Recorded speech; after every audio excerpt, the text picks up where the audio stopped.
So, dear listener, welcome back to the studio. And thanks to the power of the internet, we are reaching over the sea today from London to Dusseldorf, straight into the headquarters of Douglas, which is one of the top companies in the RetailX EU 1000. Now, of course, if you live on the continent, you'll already know the Douglas Group because of their position in the European premium beauty market. But from someone looking from the outside, what's always struck me about the stores is how they look, bright, modern, very well staffed. They cover the whole area. And so we thought, wouldn't it be nice, having bumped into Philipp at DMEXCO last year to get onto the podcast. So with that intro, let's bring online the man himself, Philipp Andree, Chief Commercial Officer of Douglas. Welcome to the podcast. Thanks for having me, Ian. Happy to be here. Good. Well, look, Philipp, let's start off with the two questions. I said Chief Commercial Officer, and I said Douglas. So tell us first of all a little bit about Douglas, especially if we're not in the DACH market. How's it positioned? How would you describe it? First of all, as you already mentioned, let's say the number one premium beauty retailer in Europe. We are not actually operating in the UK, but more or less across all countries in continental Europe. We are operating in 22 countries, actually. We are originally German, but nowadays we're actually the number one premium beauty retailer across continental Europe. We are, what I find particularly interesting, number one, both in stores and online, which I think is pretty rare, because usually you are rather, a more traditional brick and mortar player, or you are, one of these online pure players. And I have not actually ran into another company who's number one in both. That's actually what excites me a lot about Douglas. So premium beauty, our industry mainly means 5 categories: hair care, skincare, fragrance, makeup, and accessories. So everything about beauty. And what probably is a bit unique to us, and you mentioned that a bit, and I guess we will also talk about it later today. We are really a place of experience and not only a place to buy products. You mentioned our stores and our staff.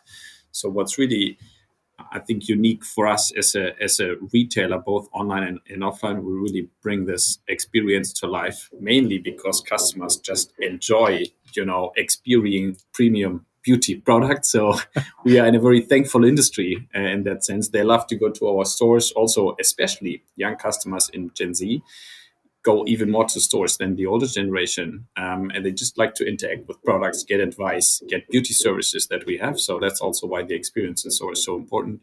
But the same online.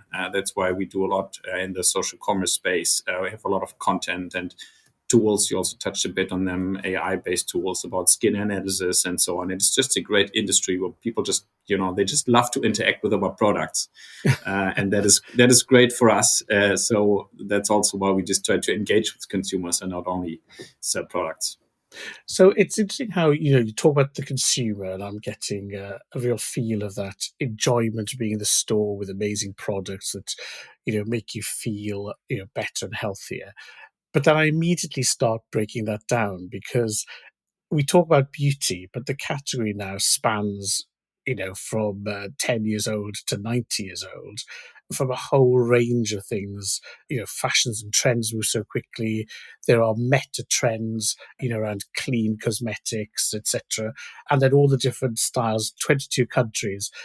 When you say the customer, it can't just be one, can it? How do you manage to be everything to everyone and bring some sense to commercial sense, this idea of the customer? Who is the customer and how are they segmented? That's actually a question I could talk now for 20 minutes on that. Because indeed our customer base, and that's also what I find exciting, is really spanning, as you were saying, across all age groups. So often retailers are more, probably stronger in an older or a younger age group. If you look into our customer database, we basically have the fair share of customers in every age group, from Gen Z, which at the moment, as already mentioned, is actually a big driver for us for increasing traffic and customers. But it also goes up to all age groups, the boomers, Gen X, millennials. We are actually strong everywhere in terms of age groups, which is interesting. Of course, our customers are more female than male, but especially in the younger, which I find interesting, Gen Z, also the male, it's probably more boys than men, are very much drawn to fragrance. So especially in this younger group, the fragrance is such a big topic, and especially niche fragrance, the really, let's say, more luxury and expensive fragrances are a big thing among younger consumers. Yes. So that is it. I'm That's just just laughing because there was a time you could literally put a mark in the diary where my son reached a certain age where all of a sudden his nose turned on and he was interested in how he smelt, which I don't want to say too much because this is a public podcast, but it was a new and changed thing for him. So it's interesting you say that, and there's premium as well. and yeah, and that's what I find fascinating. The young generation, they are really so much more into the products, and they know way more about ingredients. Of course, in fragrance, it's more about the smell, but still, they know a lot about ingredients, about the brand. They spend a lot of time on TikTok, actually, just dealing, with fragrance or with skincare or with makeup. And then for skincare, of course, consumers are way more also into ingredients nowadays. You mentioned that there's a big trend, of course, about vegan products, about clean products. So free of certain elements is a big category. So yeah, as you mentioned, it is actually a very broad base of customers with different needs and different age groups. So I think the common denominator for us is that we are this one place where you have this curated but broad selection of brands and products, and you get this specific advice and inspiration that you can find, and we help you to find what's actually the right one for you. I think that's what Douglas is about. But then across all, the markets and the age groups and the customer needs, it varies a lot. Now it's interesting. You've brought us to, I think, an inflection point in commerce at the moment, which is the two massive trends. One is super niche, where you have highly expert, highly specialized direct to consumer products building their brands on social. And then you have the growth of marketplace models, which is everything you can imagine all available in one place. And so the companies that sit in the middle that are massive and big, but also specialized and responsive, that used to be where everyone wanted to be. But as we see the department stores across Europe enter a phase of decline and change, it's a very difficult position to maintain. So, without giving away trade secrets, by which I mean, of course, please do give away trade secrets, but what is this sweet spot where you can maintain this size and range and yet this expertise and specialism? Because that to me seems like a precious place to be. Yeah, I do think, as you mentioned, there are, first of all, those two trends out there, and especially I think the last 10 years or so online, it was about more assortment and more selection and so on. And that has a good reason, because it just brings you in more traffic, and it's more efficient also. At the same time, a lot of companies also have brought back a bit, I think, their selection, especially in the partner program.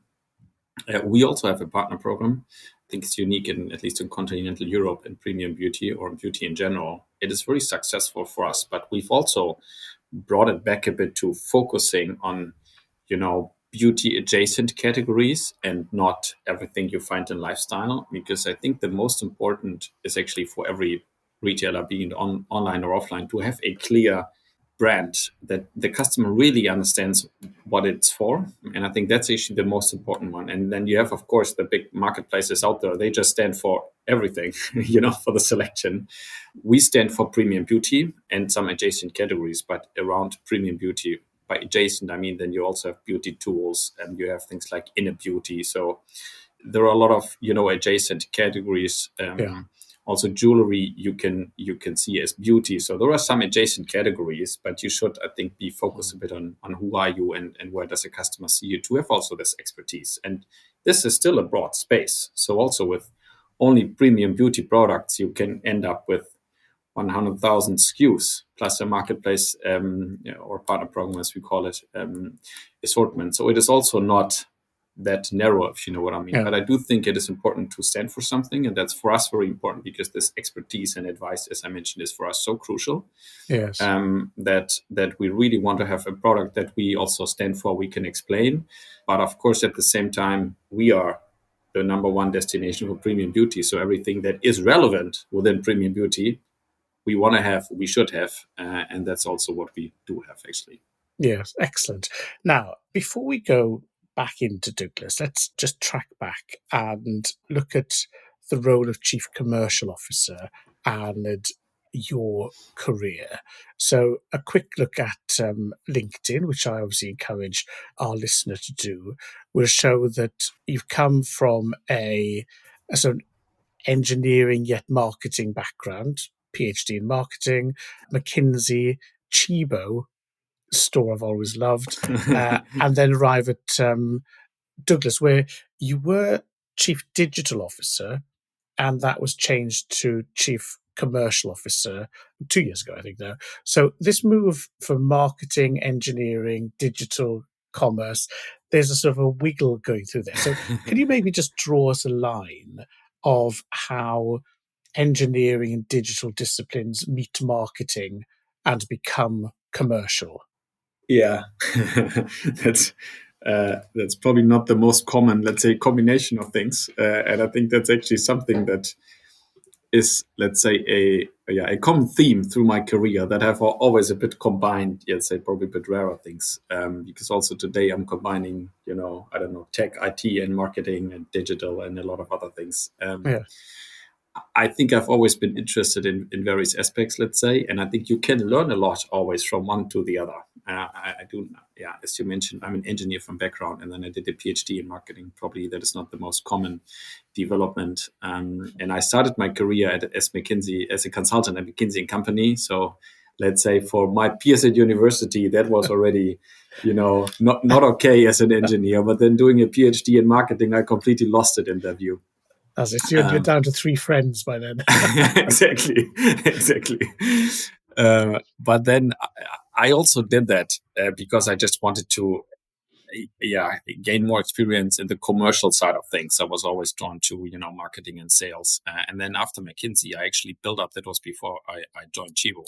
I built up an online premium fashion marketplace actually as a founder, and then built it up. That was actually when I was drawn to digital. So I started that career from scratch, so to speak, with founding a company, and then I joined Chibo, where I've been for 8 years, which is also an omnichannel player, quite strong at both stores and online, and that's when I started to expand then from pure digital also to stores, to marketing, to technology. And today that's also where I ended up. Indeed, I started as a chief digital officer, but it was already when I joined, not only for me, but for the company, the clear goal to move away from more separated channels, stores and online, to move into more an omni-channel world.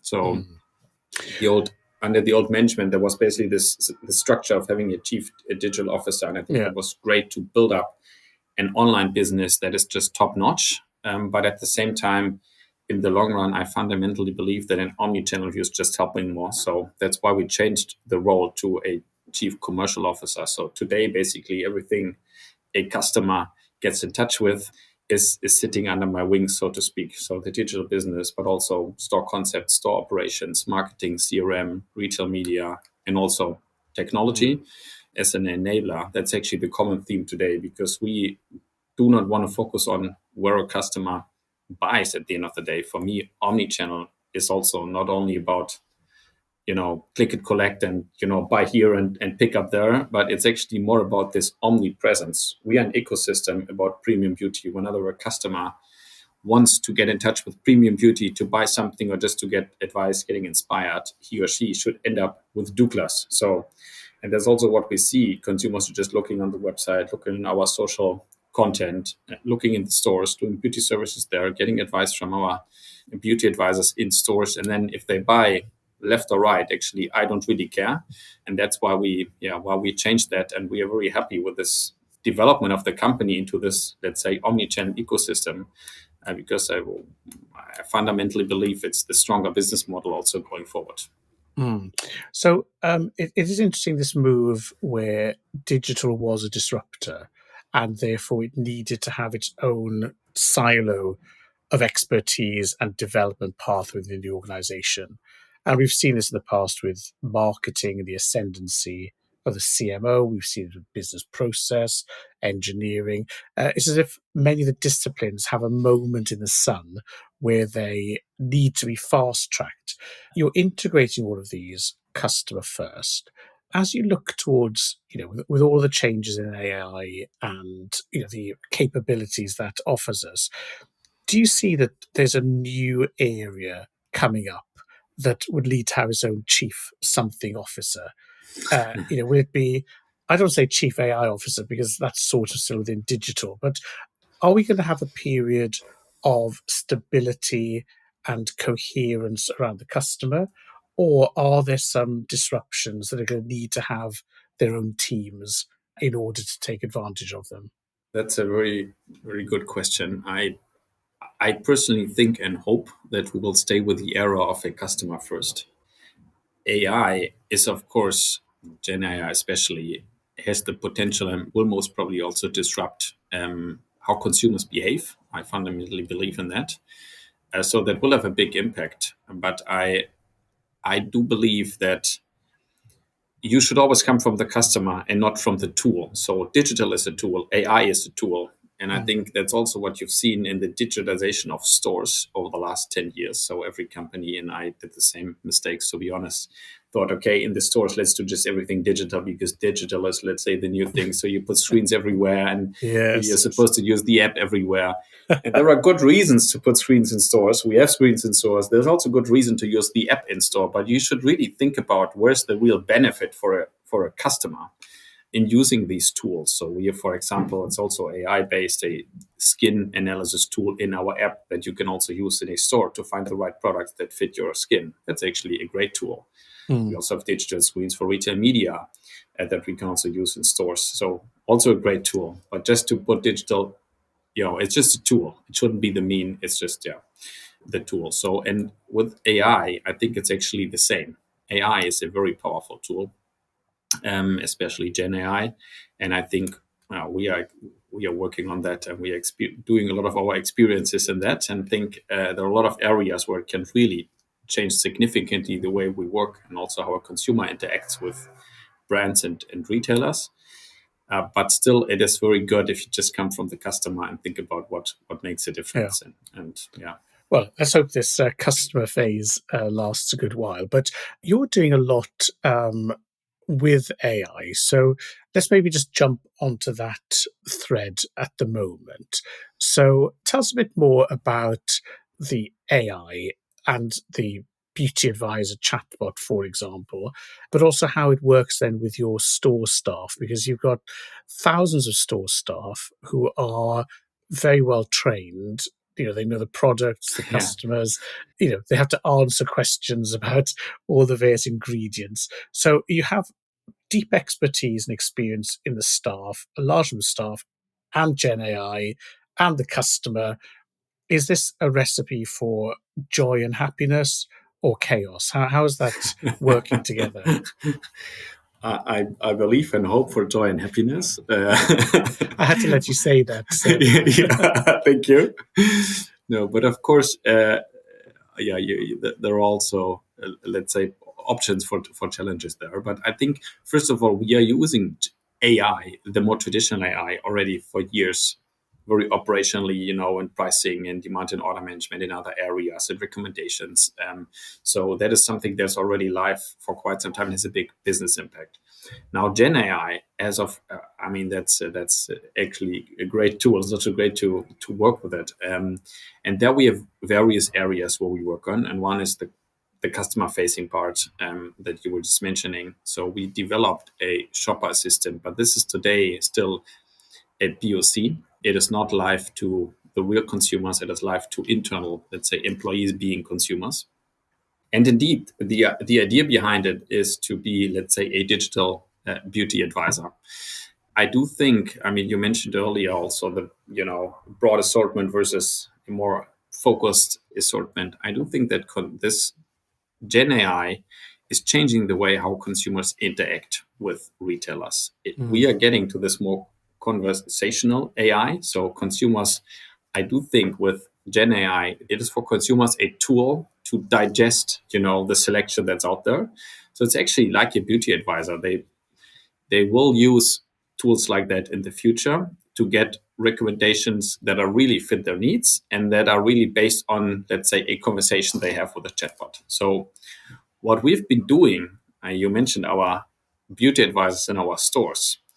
When I saw the first version of this shopper assistant chatbot, I thought, okay, this is really a machine, and you notice it's a machine. So you talk to it, and then it gives you a recommendation with, I don't know, 3 products, like a search function. So I would there are, say it's just like a recommendation. exactly. Then you have 3 product tiles. It feels a bit random. Say, these are 3 products for you, and then you see like the typical product tiles with a picture and a name, and now what? So, and that's that. I thought, okay, we need to bring our beauty advisors into developing and training this shopper assistant, because beauty advisors, they really help you. If you talk to a beauty advisor in a store, they have the expertise, the understanding what you need, but they can also then explain you why you need it, and and make it digestible and easy to say, for you, this is actually the best product.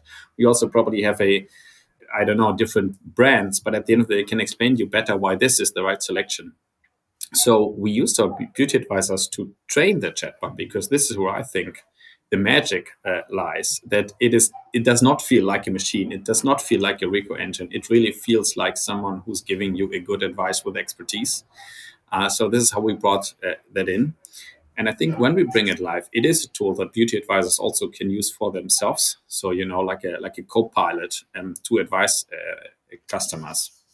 That's a very good point, because there's a big overhead with training staff.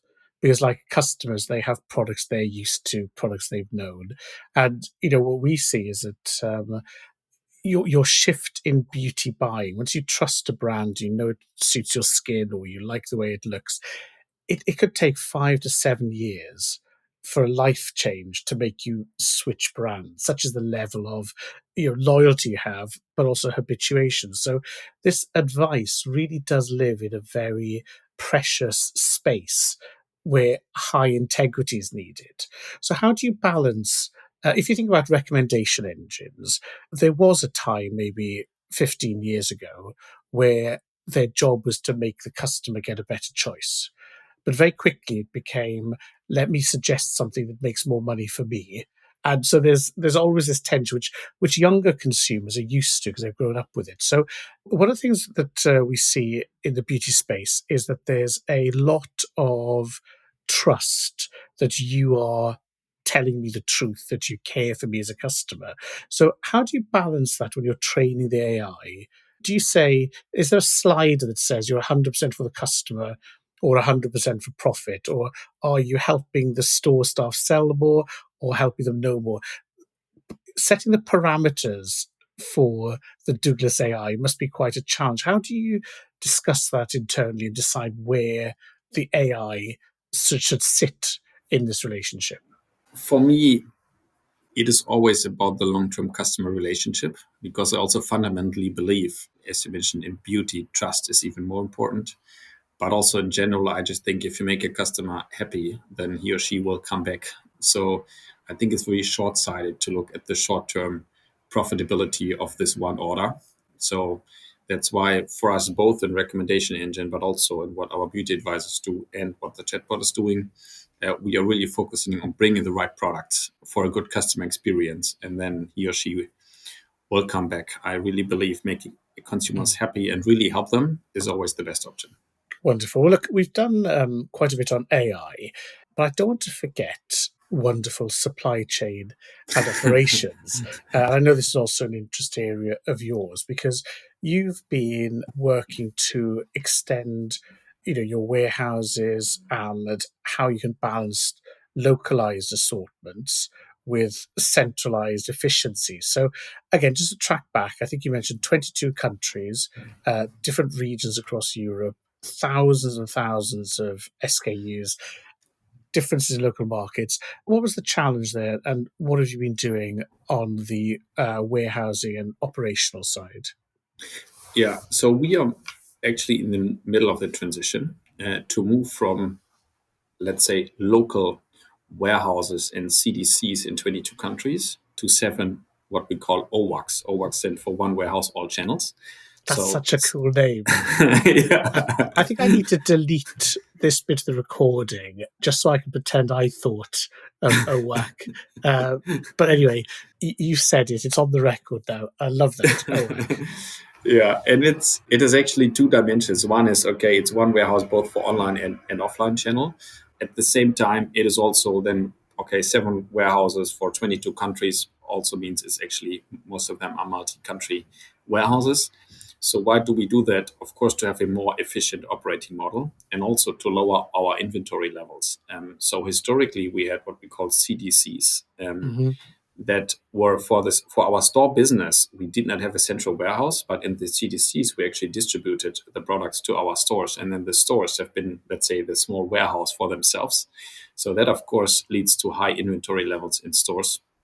And also to not very high efficiency in the operations. So that's why we moved to these 7 OWACs, and we see great success. So 4 of the 7 are live, and on 3 we are still working. And that, of course, makes it way easier. It's also for our partners and suppliers easier. They just deliver one warehouse instead of, a lot of different countries. And how, you touched on a couple of metrics, but I know when you look at a beauty store, the consumer is very sensitive to how the stock depth looks. So they never like seeing empty shelves or gaps or sizes. If the 150 mil isn't in stock, you somehow feel you've been insulted and you have to take the 75 mil. They're very sensitive to seeing beautifully arranged, deep, thick, shelves full of lovely stock.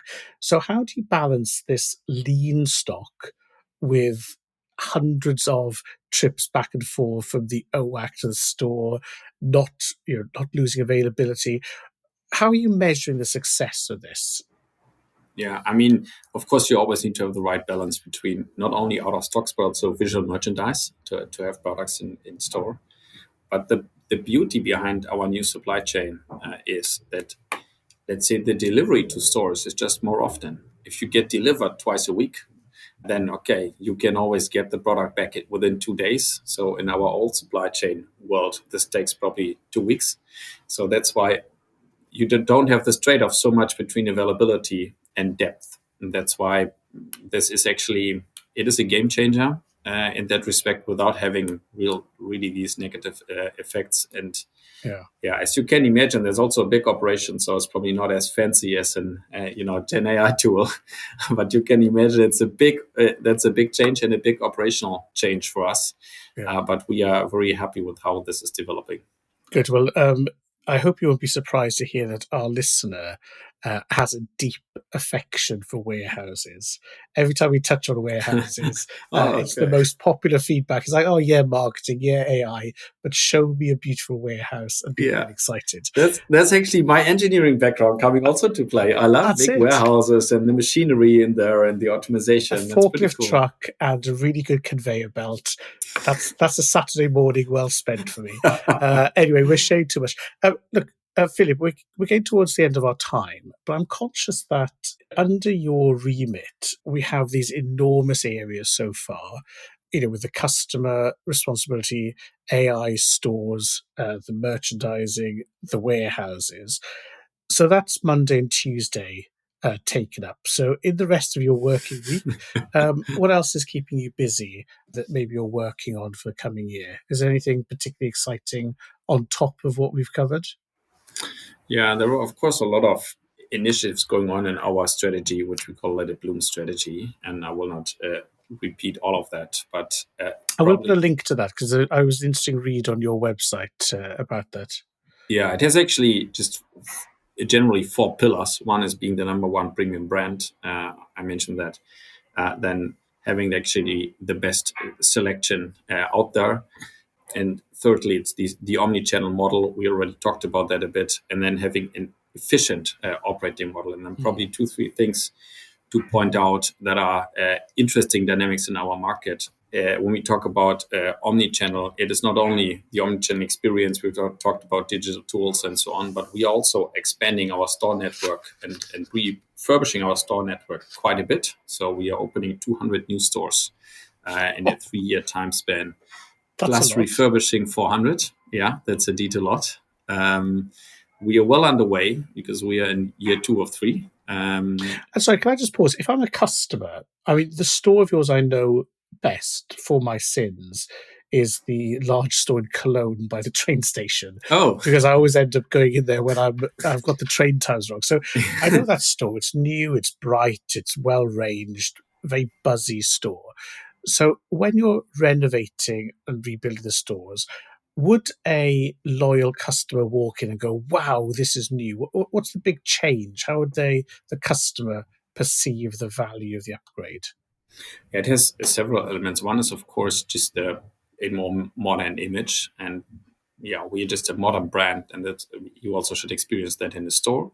Mm-hmm. But also with the refurbishment, that's also always the opportunity to bring new brands into a store. And then one element that we also are rolling out at the moment is our beauty service strategy, because beauty services is actually great. It's from smaller elements like a makeup school. It can be a skincare treatment or something else.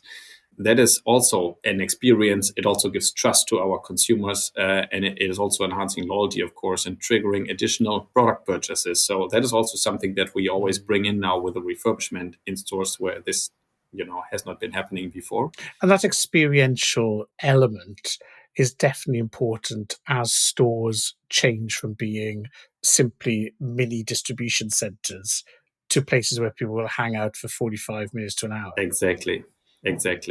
So that's what we see in refurbishment. So yes, you will see definitely a change. And then our expansion is happening in our countries, but predominantly in Central and Eastern Europe, where our store network anyhow is a very modern one, because most of the stores have been opened, the last 10 years.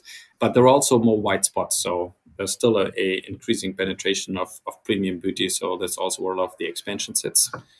But with that also again comes the more, let's say, operational work of bringing also a joint tech stack to all the countries. So we talked about, the supply chain, but you also need to have the same tech stack everywhere, the same systems, the same processes in the back room. So that's also what comes with expansion, with standardization. That's also actually a big element we are working on, because we try to bring this great customer experience together with this efficient standardized operating model across the 22 countries. So that always comes hand in hand. Mm. So a busy 2025 ahead for you then, Philip. Yes. Well, look, last time we chatted, I think we had 12 minutes allocated and we could have spent all day. Today, you've been very generous with your time. Thank you for that. And I feel we've literally just sketched an agenda of interesting things to talk about. So I hope you'll accept our invitation to come back and join the podcast in a year or so, where we can see how things have progressed. But for now, massive thank you. I think my takeaway on this is be able to look from the outside at a brand that has, on the one hand, got 200 years of heritage, but yet is also innovating with AI, the OWAC, in a challenging but exciting premium beauty space across Europe. So many exciting things. And Philip, thank you so much for joining us in the studio, just to colour in some of those areas for us. Thanks for having me. It was a pleasure. Absolutely wonderful. Thank you. Now, if I click stop,